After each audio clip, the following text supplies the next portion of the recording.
This lesson is going to explore power in terms of electricity and ideal batteries. Let's start with ideal batteries. We talked about how everything has resistance. Wires, even batteries have resistance. And batteries have resistances that lower the potential difference they can put out. So you have a battery, right? And it's connected into a circuit. Well, maybe you have 10 volts of potential difference inside the battery, but not all of it makes it to the circuit. Maybe only 9.8 makes it to the circuit. Okay, the amount that makes it to the circuit is the V. That's the potential difference that's actually produced by the battery. This fun fancy E stands for EMF, electromagnetic force. And it's the maximum possible voltage. Okay, so it's the most that the battery can put out. In this case, it's that 10. R is the internal resistance of the battery. So just like wires have resistances and resistors have resistances, R is the internal resistance. So basically you have the maximum minus V equals IR, right? Minus the voltage lost by the battery. But in this case we use little r because it's the internal resistance of the battery. Let's look at an example. A 9-volt battery is measured by a voltmeter to have a potential difference of 8.8 when a current of 9 amps flows through it. What's the internal resistance? Well, V equals E minus IR.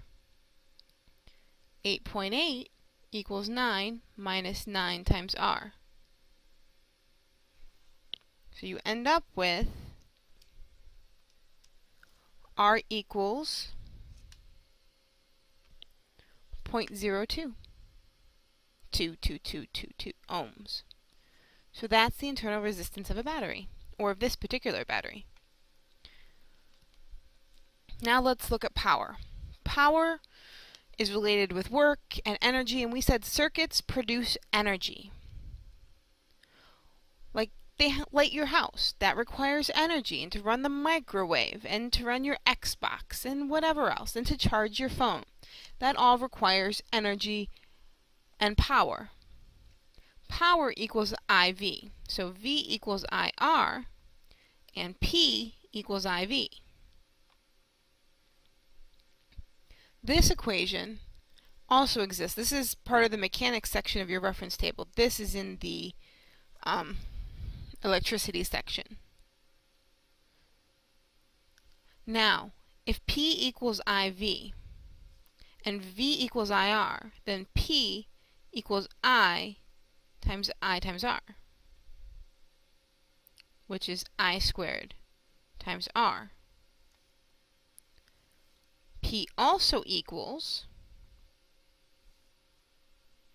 I equals V over R, right? So it also equals V over R times V, which is V squared over R. Okay, your reference table does not have these ones, but you can get there on your own.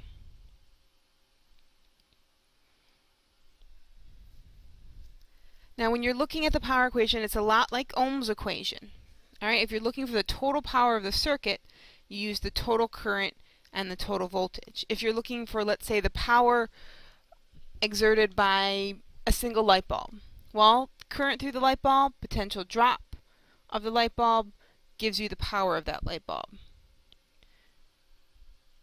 And if you need the amount of energy that that light bulb used, you have to just multiply it by time, because power equals work divided by time. So work equals PT, power times time, gives you the energy expended. Let's look at an example. A 60-watt light bulb draws a current of 120 volts. So power equals 60 watts. Now the unit for power is watts, 60 W. So watts is the unit for power. Hopefully we remember that from before. Okay, V equals 120. We're looking for the current. Well, P equals IV. So 60 equals I times 120. I equals 0.5. What is the bulb's resistance? Well, V equals IR. So 120 equals 0.5 times R. R equals 240 ohms. What if you had the same potential difference across a 60-watt light bulb, two 60-watt light bulbs in series? How much energy would the bulbs use in 1 minute? So you have the same V, so V still equals 120, but your power now equals 120 watts as well.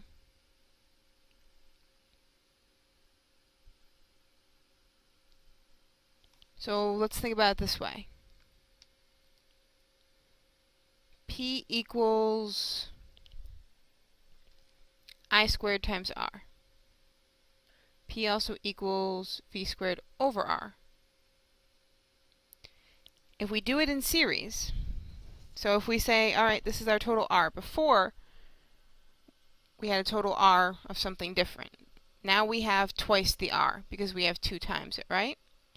So if V stayed the same and you doubled the R,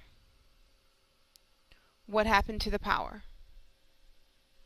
The power would have to get twice as big to keep that same potential difference. You'd have to add twice the power to cancel out that 2. So your power gets twice as big. That's a way you can double check to make sure it works. You can also know that because they're in series, you're adding your resistors so you can add your power. So we know P, we know V. We're looking for how much energy.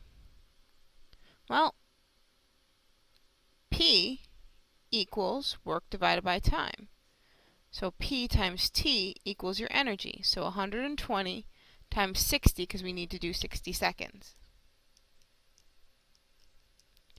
You get 7200 joules of energy. And if you're looking for the current through the light bulb, well, P equals IV, 120 equals I times 120. I equals 1. Oh.